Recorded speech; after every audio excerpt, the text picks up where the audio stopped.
حسین رضی اللہ تعالی عنہ نے دین حق کو مٹتے دیکھنا برداشت نہ کیا، مقام مصطفیٰ کی توہین کو برداشت نہ کیا، زانی شرابی کی بیعت کرنا گوارا نہ فرمائی، اور تا قیامت درس دے دیا کہ لوگوں بیعت کرتے وقت دیکھ لینا جسے تم اپنا خلیفہ تسلیم کر رہے ہو یہ شریعت مصطفیٰ کا باغی تو نہیں، زانی و شرابی تو نہیں، چڑھ جائے کٹ کے سر تیرا نیزے کی نوک پر، لیکن یزیدیوں کی اطاعت نہ کرنا قبول۔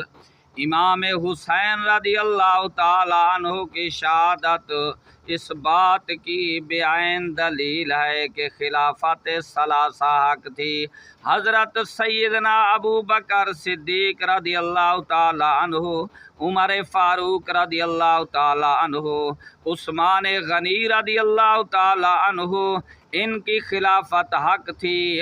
اگر یہ حق نہ ہوتی تو علی المرتضیٰ کبھی خاموش نہ رہتے۔ یزید حق پر نہیں تھا۔ حسین رضی اللہ تعالی عنہ بچے لے کر میدان میں آ گئے، دشت بلا کو عرش کا زینہ بنا دیا، ہر ذرے کو نجف کے نگینہ بنا دیا، جنگل کو مصطفیٰ کا مدینہ بنا دیا، تو نے حسین مرنے کو جینا بنا دیا۔ اگر امام حسین رضی اللہ تعالی عنہ شہید نہ ہوتے آج کعبہ کی حرمت برقرار نہ رہتی، آج کوئی غازی نہ ہوتا، آج کوئی حاجی نہ ہوتا، سر جائے پر دین نہ جائے ہتھوں، اے میں امت نو سبق پڑھا دیتا۔